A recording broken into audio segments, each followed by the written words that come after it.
Hello guys, this is Shubh and you are watching English Shiksha. और आज हम करेंगे एक्टिव टू पैसिव और जो कि होगा नेगेटिव सेंटेंस के ऊपर। ठीक है, चलिए शुरू करते हैं। यहाँ पे देखिए 12 क्वेश्चंस लिखा गया है और यही 12 क्वेश्चंस का हम लोग आंसर करेंगे। और ये जो सेंटेंस लिखा गया है वो अलग अलग सेंटेंस हैं, यानी कि अलग अलग टेंस के सेंटेंस हैं। उसी हिसाब से हम लोग आंसर करेंगे। ठीक है, चलिए शुरू करते हैं। नंबर 1 देखिए क्या कह रहा है। I did not help him. ये जो सेंटेंस है नेगेटिव सेंटेंस है। ठीक है, तो यहाँ पे देखिए सब्जेक्ट हमारा आई, डिड नॉट हेल्प हमारा वर्ब और हिम हमारा ऑब्जेक्ट। तो हिम को सब्जेक्ट में लाएंगे। ठीक है, तो हिम को सब्जेक्ट में लाएंगे तो क्या बन जाएगा, ही। ठीक है, ही। उसके बाद देखिए ये डिड नॉट क्या रिप्रेजेंट कर रहा है कि ये जो सेंटेंस है वो पास्ट इंडेफिनिट में लिखा गया है, यानी कि नेगेटिव सेंस, लेकिन पास्ट इंडेफिनिट में लिखा गया है। ठीक है, तो इंडेफिनिट में लिखा गया है तो उसी हिसाब से हम लोग इंडेफिनिट का जो ऑक्सिलियरी होता है एमिजर, उसमें से ही किसी एक को लाएंगे। लेकिन यहाँ पे देखिए सब्जेक्ट जो है वो सिंगुलर है, इसलिए यहाँ पे जो सॉरी, यहाँ पे देखिए पास्ट इंडेफिनिट है तो उसी हिसाब से हम लोग वाज या फिर वेयर में से किसी एक ऑक्सिलियरी को लेकर आएंगे। तो यहाँ पे देखिए सब्जेक्ट जो है वो सिंगुलर है, इसलिए यहाँ पे वाज आएगा। ठीक है, तो ही वाज। उसके बाद नॉट नेगेटिव सेंस बैठ जाएगा। ठीक है, ही वाज नॉट। उसके बाद बैठेगा वर्ब का थर्ड फॉर्म, तो helped, he was not helped. उसके बाद लिखेंगे बाय और फिर आई का ऑब्जेक्ट रूप जो कि होगा मी। तो he was not helped by me, ये होगा हमारा सही आंसर इस नेगेटिव सेंटेंस के लिए। ठीक है, चलिए दूसरे नंबर क्वेश्चन को देखते हैं क्या कह रहा है। देखिए यहाँ पे डिड नॉट था पास्ट इंडेफिनिट, यहाँ पे देखिए डज नॉट है प्रेजेंट इंडेफिनिट। तो इसका जो आंसर होगा कुछ इससे अलग होगा। तो इसका आंसर देख लेते हैं क्या कह रहा है।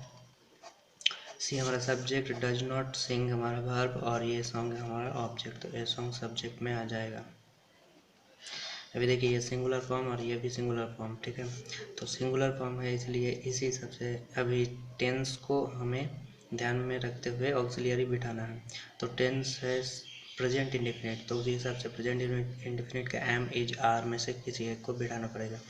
तो एम तो होता है सब्जेक्ट, अगर आई हो तब एम बैठता है। और अगर सब्जेक्ट थर्ड पर्सन सिंगुलर हो जैसे कि ए सॉन्ग, तो उस हिसाब से यहाँ पे आएगा इज। तो यहाँ पे लिखेंगे इज, ए सॉन्ग इज। उसके बाद negative sense not, a song is not. उसके बाद सिंग का थर्ड फॉर्म संग, ए सॉन्ग इज नॉट संग। उसके बाद लिखेंगे बाय और फिर सी का ऑब्जेक्ट रूप जो कि होगा हर। तो ये होगा हमारा answer, a song is not sung by हर। चलिए 3 नंबर क्वेश्चन को देखते हैं क्या कह रहा है। देखिए they do not prepare mango jam. यहाँ पे दे सब्जेक्ट, डू नॉट प्रिपेयर हमारा वर्ब और यहाँ पे देखिए मैंगो जैम हमारा ऑब्जेक्ट। तो यहाँ पे सिंपली हम लोग क्या करेंगे, मैंगो जैम को सब्जेक्ट में लिखेंगे। ठीक है, मैंगो जैम। यहाँ पे देखिए प्रेजेंट इंडेफिनिट में फिर से लिखा गया है do not, present indefinite denote कर रहा है। ठीक है, तो इस हिसाब से हम लोग प्रेजेंट इंडेफिनिट का जो ऑक्सिलियरी होता है एमिजार उसमें से बैठेगा। तो यहाँ पे देखिए मैंगो जैम हमारा सिंगुलर फॉर्म है, तो उसी हिसाब से यहाँ पे आएगा इज। तो मैंगो जैम इज। उसके बाद बिठाएंगे नॉट और फिर प्रिपेयर का थर्ड फॉर्म जो कि होगा प्रिपेयर्ड। उसके बाद लिखेंगे बाय और फिर दे का ऑब्जेक्ट रूप जो कि होगा देम। तो ये होगा हमारा सही answer, mango jam is not prepared by them. उसके बाद देखिए 4 नंबर क्वेश्चन का आंसर कुछ इस तरह से होगा। ये हमारा सब्जेक्ट इज नॉट, ड्राइंग हमारा वर्ब और यहाँ पे पिक्चर हमारा ऑब्जेक्ट। अभी देखिए ये जो सेंटेंस था ये प्रेजेंट इंडेफिनिट में लिखा गया था और पास्ट इंडेफिनिट में लिखा गया था, लेकिन ये जो सेंटेंस है इज नॉट ड्राइंग पिक्चर, ये प्रेजेंट कंटिन्यूस फॉर्म में लिखा गया है। तो उसी हिसाब से हम लोग आंसर करेंगे, पिक्चर को सब्जेक्ट में लाएंगे, पिक्चर। उसके बाद देखिए इज नॉट ड्राइंग है, तो यहाँ पे देखिए ही सब्जेक्ट था इसलिए यहाँ पे सिंगुलर था इसलिए यहाँ पे इज आया था। पिक्चर भी सिंगुलर तो इसीलिए यहाँ पे भी इज ही आएगा, पिक्चर इज। उसके बाद लिखेंगे नॉट। उसके बाद आईएनजी का काम करना पड़ेगा, तो क्या लिखना पड़ेगा, बीइंग। ठीक है, तो पिक्चर इज नॉट बीइंग। उसके बाद लिखेंगे ड्रॉ का थर्ड फॉर्म जो कि होगा ड्रॉन। ठीक है, पिक्चर इज नॉट ड्रॉन। उसके बाद लिखेंगे बाय और फिर ही का ऑब्जेक्ट रूप जो कि होगा हिम। तो ये होगा हमारा सही answer, picture is not being drawn by him. उसके बाद चलिए 5 नंबर क्वेश्चन को देखते हैं क्या कह रहा है। 5 नंबर क्वेश्चन में क्या कह रहा है, they are not playing football. तो इसका आंसर भी उसी हिसाब से होगा। देखिए ये भी सेंटेंस हमारा प्रेजेंट कंटिन्यूअस फॉर्म में लिखा गया है, ये भी प्रेजेंट कंटिन्यूअस था, यहाँ पे भी प्रेजेंट कंटिन्यूअस लिखा गया है। तो प्रेजेंट कंटिन्यूअस के हिसाब से हम लोग आंसर करेंगे। तो ये हमारा सब्जेक्ट, आर नॉट प्लेइंग बार बार फुटबॉल हमारा ऑब्जेक्ट, तो फुटबॉल को सब्जेक्ट में लाएंगे, फुटबॉल। उसके बाद देखिए दे था प्लूरल फॉर्म, इसलिए यहाँ पे आर आया था, लेकिन फुटबॉल हमारा सिंगुलर फॉर्म है, इसलिए उसी हिसाब से यहाँ पे चेंज होकर क्या हो जाएगा, इज, फुटबॉल इज। उसके बाद लिखेंगे नॉट, ठीक है।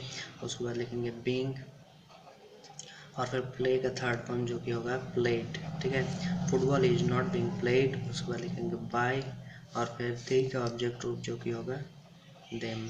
तो ये होगा हमारा सही आंसर, ठीक है। चलिए 6 नंबर क्वेश्चन को देखते हैं क्या कह रहा है।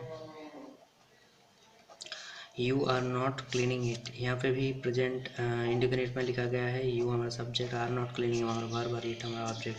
तो इट को सब्जेक्ट में लाएंगे, ठीक है। इट, अभी देखिए यू प्लूरल फॉर्म था, इसलिए यहाँ पे आर आया था, लेकिन इट जब सब्जेक्ट बन जाएगा उस हिसाब से यहाँ पे इट के बाद बैठेगा इज, ठीक है। It is. उसके बाद लिखेंगे नॉट, और फिर आईएनजी का काम जो कि यहाँ पे लिखेंगे बीइंग, आईएनजी के बदले में यहाँ पे लिखेंगे being. It is not being.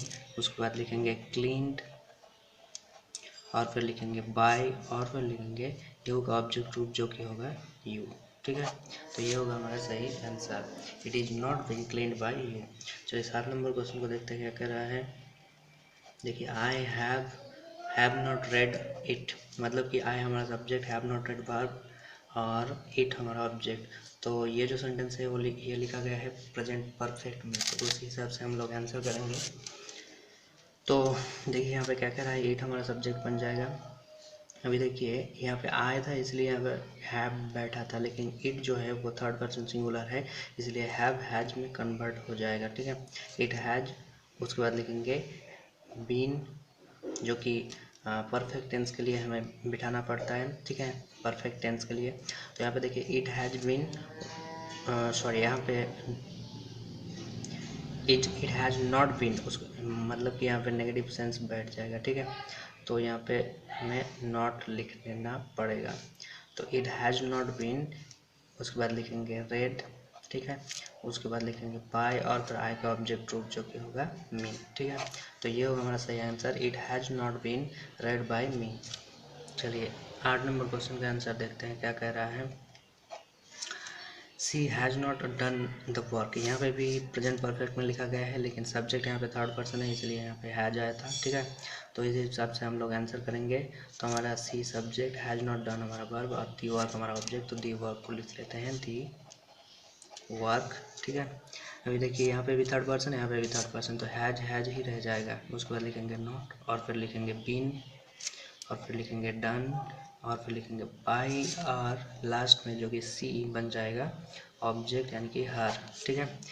The work has not been done by her. 9 नंबर क्वेश्चन को देखते हैं क्या कह रहा है।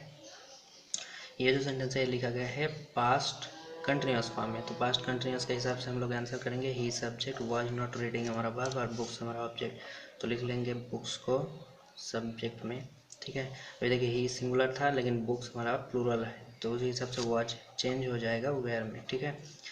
Books were. उसके बाद लिखेंगे नॉट, उसके बाद लिखेंगे बीइंग, ठीक है, आईएनजी का काम। उसके बाद रेड का third form read. Books were not read by, he का ऑब्जेक्ट रूप हिम, ठीक है। ये होगा हमारा सही आंसर। चलिए 10 नंबर क्वेश्चन को देखते हैं क्या कह रहा है।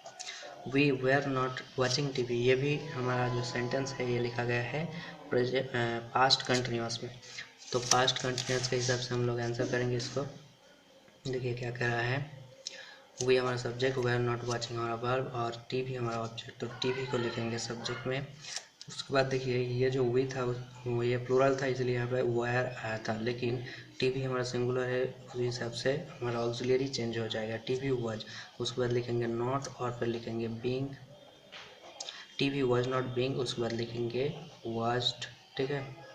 TV was not being washed. उसके बाद लिखेंगे बाय, और फिर वी का ऑब्जेक्ट रूप जो कि होगा अस, ठीक है।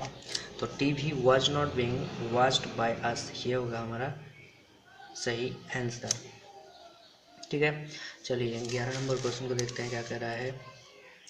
देखिए 11 नंबर क्वेश्चन में क्या कहा गया है, भी हमारा सब्जेक्ट, हैड नॉट डन हमारा वर्ब और इट हमारा ऑब्जेक्ट। अभी ये जो सेंटेंस है ये पास्ट परफेक्ट में लिखा गया है और पास्ट परफेक्ट में हमेशा ऑक्सिलरी हैड ही होता है, तो यहाँ पे उतना ध्यान देने की बात नहीं है, मतलब कि चेंज करना नहीं पड़ेगा, ठीक है।